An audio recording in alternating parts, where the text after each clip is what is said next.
Assalamualaikum warahmatullahi wabarakatuh. Saudara-saudaraku, seiman, seagama, sebangsa dan senegara. Ketemu lagi ya dengan saya.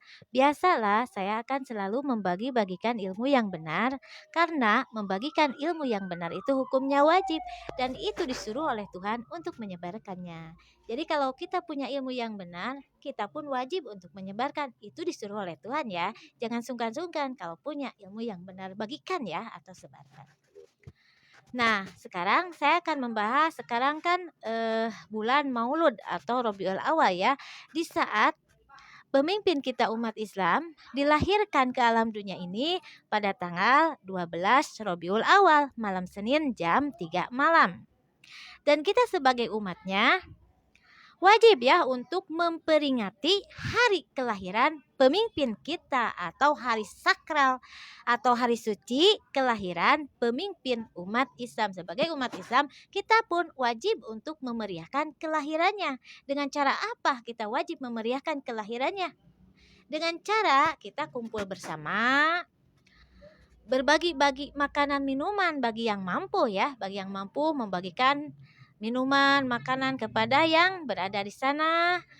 Kita berkumpul bersama, bersilaturahmi, dan kita pun mendengar ceramah-ceramah dari para tokoh-tokoh agama untuk mendengarkan cerita tentang kelahiran pemimpin kita, yaitu Nabi Muhammad. Nah, sebagai tokoh agama, sebaiknya kita menceritakan sejarah baginda Nabi Muhammad sebagai pemimpin umat Islam, yaitu sejarah kelahirannya. Begini ya, sejarah kelahiran Nabi Muhammad kan yang dilahirkan pada tanggal 12 Rabiul Awal, malam Senin jam 3 malam. Dan semua makhluk di saat Nabi Muhammad dilahirkan, semua makhluk memeriahkannya dengan cara penghormatan, yaitu membaca sholawat 3 kali, yaitu Allahumma sholli ala Muhammad wa ala ali sayyidina Muhammad. Termasuk Tuhan pun atau Allah ya, sebagai Tuhan umat Islam, di saat Nabi Muhammad dilahirkan, Allah pun memeriahkan kelahirannya, yaitu memeriahkan itu menyambut kelahirannya dengan cara penghormatan, yaitu membaca sholawat 3 kali, yaitu Allahumma sholli ala Muhammad wa ala ali sayyidina Muhammad. Jadi di saat Nabi Muhammad dilahirkan, semua makhluk menyambutnya atau memeriahkannya, termasuk Allah pun memeriahkannya atau menyambutnya dengan cara penghormatan, yaitu membaca sholawat 3 kali, yaitu Allahumma sholli ala Muhammad wa ala ali sayyidina Muhammad.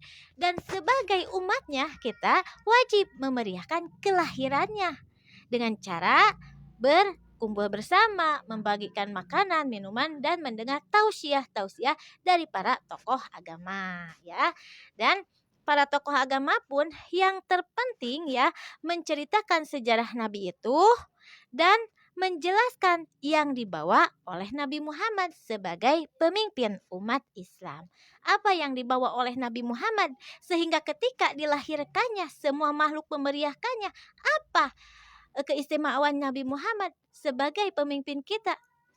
Ya, kita harus tahu keistimewaan Nabi Muhammad sebagai pemimpin kita, yaitu manusia luar biasa. Beliau manusia punya wujud seperti kita, tapi manusia luar biasa, yaitu manusia yang dipilih oleh Tuhan untuk menjadi utusan Tuhan atau mengemban amanah dari Tuhan untuk menyebar luaskan amanah dari Tuhan yang disebut wahyu.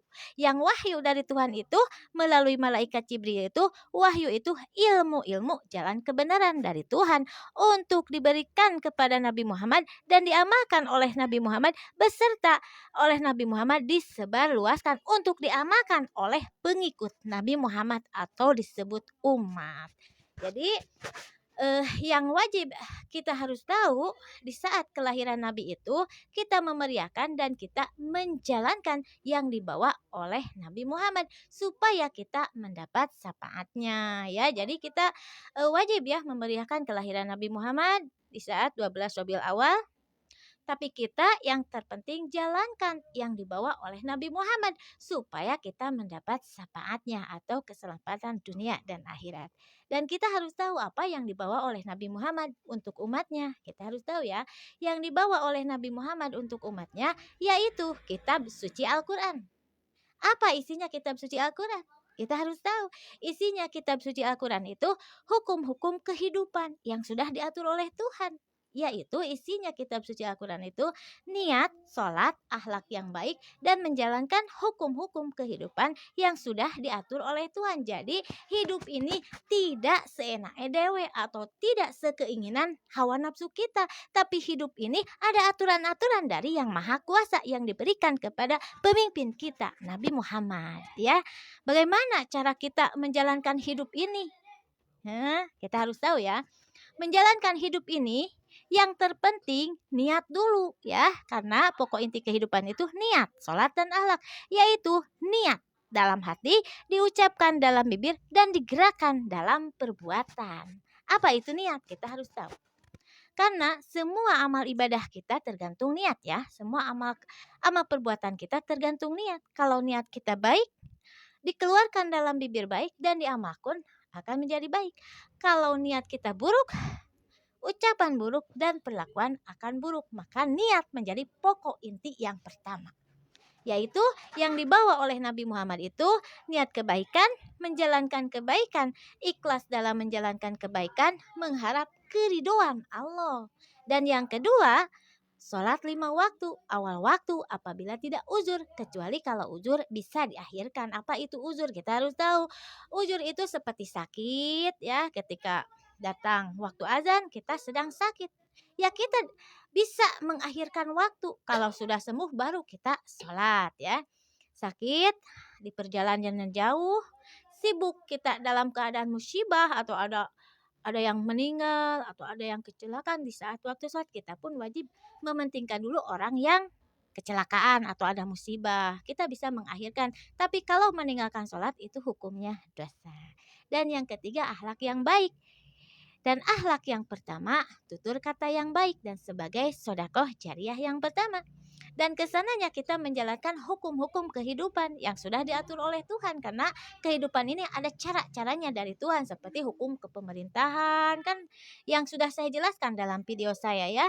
Hukum pengadilan ada cara-caranya dari Tuhan. Hukum kerumah tanggaan, hukum perkawinan, hukum perceraian, hukum membangun rumah, hukum tahapan orang tua dan kewajiban tahapan orang tua, hukum anak kepada orang tua, hukum orang tua mengurus anak dari usia berapa sampai berapa. Kan ada aturan dari Tuhan ya, yang saya sudah jelaskan dalam video-video saya ya. Hukum kita bab warisan, pembagian harta, hukum dan sebagainya. Hukum-hukum kan banyak. Saya sudah menjelaskan ya dari video-video saya. Nah, jadi kalau kita memeriahkan kelahiran Nabi Muhammad, kalau kita ingin diterima oleh Nabi Muhammad, kita memeriahkannya, jalankan yang dibawa oleh Nabi Muhammad, yaitu niat, sholat, akhlak yang baik, dan menjalankan hukum-hukum kehidupan yang sudah diatur oleh Tuhan. Maka kita memeriahkan kelahirannya akan diterima oleh Nabi Muhammad dan akan mendapat syafaat Nabi Muhammad. Tetapi kalau kita hanya memeriahkan saja ya, memeriahkan saja, ada acara muludan gitu, kita pergi ke acara muludan gitu ya, tapi kita tidak menjalankan yang dibawa oleh Nabi Muhammad. Kita memeriahkan acara muludan itu tidak ada artinya atau tidak akan mendapat syafaatnya. Jadi memeriahkan acara muludan itu kita jalankan yang dibawa oleh Nabi Muhammad sebagai pemimpin kita. Kalau kita ingin diterima oleh Nabi Muhammad, yaitu mendapat syafaatnya. Jadi kita harus tahu ya, memeriahkan Nabi Muhammad itu kewajiban ya. Memeriahkan kelahiran Nabi Muhammad itu memang wajib, karena itu hari sakral atau hari suci kedatangan manusia pilihan untuk umatnya, yaitu umat Islam. Tapi yang terpenting jalankan yang dibawa oleh pemimpin, kita umat Islam, kita jalankan supaya kita akan mendapat syafaatnya. Kalau kita tidak menjalankan yang dibawa oleh Nabi Muhammad, walaupun kita terus-terusan mengadakan acara muludan, kalau kita tidak menjalankan yang dibawa oleh Nabi, kita tidak akan mendapat syafaat Nabi. Ya, jadi kita harus tahu isinya muludan itu kita jalankan yang dibawa oleh Nabi Muhammad supaya kita mendapat syafaatnya selamat dunia dan akhirat ya. Jadi yang dibawa oleh Nabi Muhammad itu akhlak-akhlak kehidupan ya. Jadi Nabi Muhammad dilahirkan ke alam dunia untuk membereskan akhlak.